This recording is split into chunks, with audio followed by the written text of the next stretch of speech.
Hello అందరు ఎట్లున్నారు మంచిగున్నారా? తెలంగాణ ఆంధ్ర వంటలకి స్వాగతం. ఈరోజు గోబీ 65 చేసుకుందాం ఇంట్లో. చాలా ఈజీగా చూపిస్తా. ఫస్ట్ అయితే గోబీని ఒక మీడియం సైజ్ ముక్కలు కట్ చేసుకొని వాటర్లో కడుక్కొని ఇప్పుడు ఒక పొయ్యి మీద గిన్నె పెట్టి దాంట్లో గోబీ మునిగేంత వరకు నీళ్ళు పోయాలి.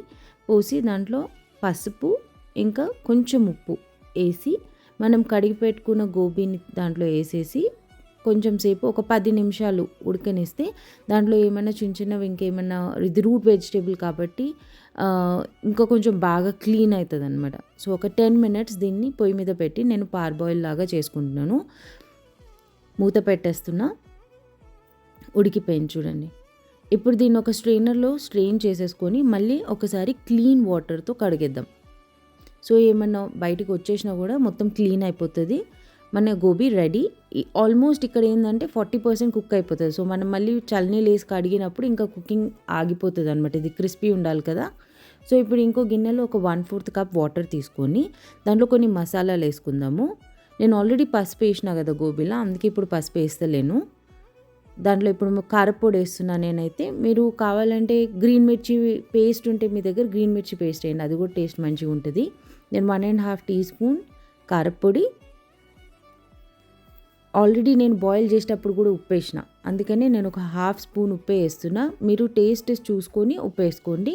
అల్లం ఎల్లిగడ్డ పేస్ట్. స్టోర్ బాట్ కంటే ఇంట్లో అప్పటికప్పుడు చేసుకున్న అల్లం ఎల్లిగడ్డ పేస్ట్ ఇంకా మంచి ఫ్లేవర్ ఉంటుంది దాంట్లో, అది వేసుకోండి. చాట్ మసాలా ఒక 1.5 టీ స్పూన్ చాట్ మసాలా చాలు. మీకు కావాలంటే దీంట్లో నిమ్మకాయ కూడా పిండుకోవచ్చు చాట్ మసాలా లేకపోతే, ఇంకా క్రిస్పీ కూడా వస్తాయి నిమ్మకాయతో. ఇప్పుడు దీంట్లో మనం బాయిల్ చేసుకొని కడుక్కున్న గోబీని దీంట్లో వేసేసి ఒక 10 నిమిషాలు మూత పెట్టి వదిలేద్దాము. మన గోబీ కూడా ఒక 40% ఉడికిపోయింది కాబట్టి ఆ మసాలాలన్నీ కూడా మంచి గుంజుకుంటుంది, ఫ్లేవర్ లోపల దాకా వెళ్తుంది.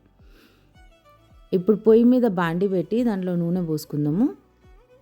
10 నిమిషాలు అయిపోయింది. గోబీని వాటర్లో నుంచి తీసేస్తున్నా. దాంట్లో అదే నీళ్ళల్లో ఇప్పుడు నేను కార్న్ఫ్లవర్ ఇంకా కొంచెం బియ్యం పిండి, మీరు కావాలంటే ఇంకొంచెం మైదా పిండి కూడా వేయొచ్చు, ఇంకొంచెం మెత్తగా క్రిస్పీగా అన్నీ కలిపి వస్తుంది. నాకు ఓన్లీ క్రిస్పీ కావాలి కాబట్టి నేను కార్న్ఫ్లవర్ ఇంకా రైస్ ఫ్లవర్ వేసి కలుపుకున్నా. బజ్జీ పిండి కంటే కొంచెం లూజ్గా ఉండాలి అంతే, ఎక్కువ లూజ్ అయిపోవద్దు. బజ్జీ పిండి కంటే ఇంకొంచెం నీళ్ళు కొన్ని వేస్తే ఈ కన్సిస్టెన్సీ వస్తుంది. ఇప్పుడు మనం మసాలాల నుంచి తీసిన ఈ గోబీ ఏదైతే ఉందో దీన్ని దాంట్లో ముంచి వేడివేడి నూనెలో వేసి మీడియం టు హై ఫ్లేమ్లో కాల్చుకోవాలి. మరి ఫ్లేమ్ లో చేయాల్సిన అవసరం లేదు. ఆల్రెడీ మన గోబీ 40% ఉడికిపోయింది. ఇప్పుడు మనకు క్రిస్పీ కావాలంటే మీడియం టు హై ఫ్లేమ్లోనే ఉండాలి. మంచి క్రిస్పీ గోబీ రెడీ అయిపోయింది. నేనైతే ఇంకా దీంట్లో కొంచెం కరివేపాకు కూడా వేసి క్రిస్పీగా ఫ్రై చేసుకుంటున్నా, నాకు చాలా ఇష్టం ఇట్లా. అంతే, మీ గోబీ 65 రెడీ అయిపోయింది. దీంట్లో ఇంకేం అవసరం లేదు. కావాలంటే పైన కొంచెం చాట్ మసాలా వేసుకొని ఎంజాయ్ చేసి ఎట్లుందో చెప్పండి. బాయ్.